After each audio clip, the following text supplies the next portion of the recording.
we mentioned that our DNS has different records, and these different records correspond with different pieces of information.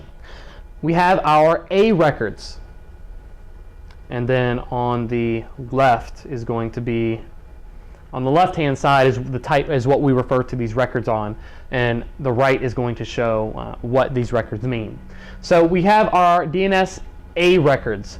An A record stands for an address record, and an address record is a standard fully qualified domain name to IP address record. So an address record is going to tell us that sales.cybrary.local is equal to 192.168.1.17. That will be our address record.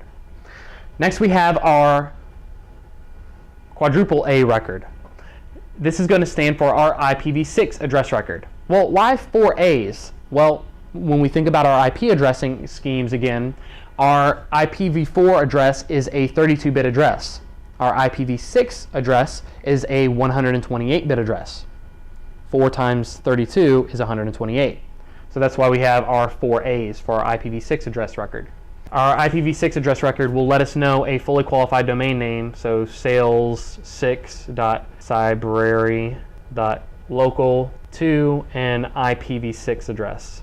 Next we have a canonical name record. So what does this record do?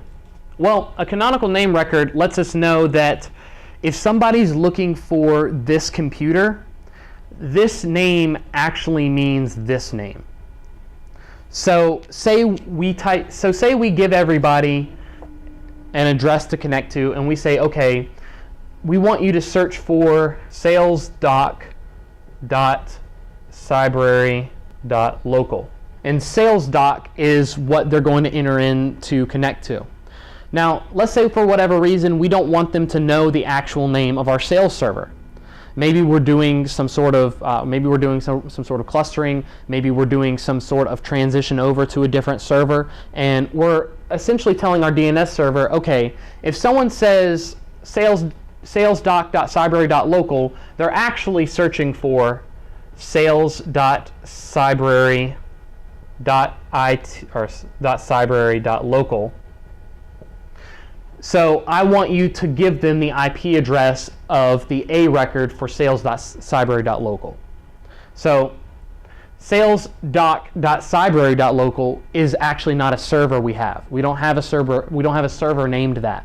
We do have a server named sales.cybrary.local. So our CNAME record will sort of acts as our PIN name for our actual sales server, so that our clients don't see the actual name of the server. They see what we want them to see, and they enter what we want them to enter, and then we give them the IP address for the actual computer that they need to connect to. Next we have our mail exchange record. Now our mail exchange record is a very important record because it allows our clients to connect for the mail server for our domain. So say if we set up a domain out on the internet, we have registered the cybrary.it domain, and then you go into the DNS information for our registered domain. So you go to whoever is allowing you to register that domain and enter the new DNS information for that domain, and you say, okay, I want you to put on the main DNS server for the internet, I want you to put that the server address for any emails that are going to cybrary.it go here. So if you send an email to, if you go in Outlook and you send an email to, let's say, help, or you send an email to me at cybrary.it, then our Outlook, our Gmail is going to essentially go out wherever and is going to say, okay, I know that I need to send this to I need to send this to blank at cybrary.it. Well, what server do I send this to? Because I need to have a server that I give this envelope to. I need to have an address that I give this envelope to. It'd sort of be like if you wanted to write a letter to, if you wanted to send a letter to Disney World. Well, you can't just write Disney World in the upper right-hand corner of the envelope. You have to know the address to send that to. So you may look it up online, or you may go to the post office and say, hey, do you know the address of Disney World that I can put up here? Because I can't just write Disney World. So it's sort of doing the same thing. Our server, or a Microsoft server or Gmail server, is going to go to the a main server for the authoritative server for cybrary.it, or whichever DNS server is hosting that domain, and is going to say, hey, do you know who the mail exchange server is? Because it may not be mail.cybrary.it. It may be something completely different. It may be hosted on the email for cybrary.it may be hosted on Gmail, may be hosted on Outlook, may be hosted by Microsoft. That's why you don't necessarily have to have a @Gmail address if you're using Gmail for your environment. You could have a school.edu address and use Gmail to process all your email, because you're just going into whoever manages your DNS and you're saying any emails sent to our domain, anything sent to us as an email needs to go to this server. So that's what a mail exchange record does. A mail exchange record lets other servers know, lets other computers know that, oh, hey, if you're looking to send me a letter, if you're looking to send me an email, this is the server you send it to. So again, sort of like if we can't just write Disney World in the upper right-hand corner of our envelope. We actually have to know the address where to send that.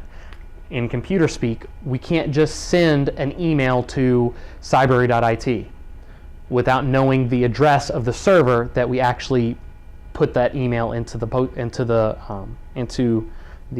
thing that you have outside your house, the mailboxes. Yes, and we have to actually put it in the mailbox. We have to actually give it to the server so that they have the email. So that's our mail exchange records. So we'll just put email there. And then lastly, we have our pointer records, our PTR records. Now, pointer records are what let our DNS servers do reverse lookups. Pointer records tell IP address, so 192.168.1.17 to salesdoc.cybrary.local. So that's what our pointer address is going to do. Remember, our address records, our A records, are for forward lookups only. And then our PTR records are going to be for reverse lookups. So from the IP address to the fully qualified domain name, and then address records are going to be fully qualified domain name to our IP address. So thank you for joining us here today at cybrary.it. Today we talked about our DNS information, all of the different components and the different processes that DNS goes through in order to allow us to find out where certain websites live. We talked about our DNS servers and our DNS clients, how our DNS servers provide us with different records that we can resolve our fully qualified domain names to. So hopefully this information was helpful and was very informative, and that you'll be able to use it to go forward and be able to set up DNS servers or just use this information for an exam. And most of all, we hope to see you here next time on cybrary.it.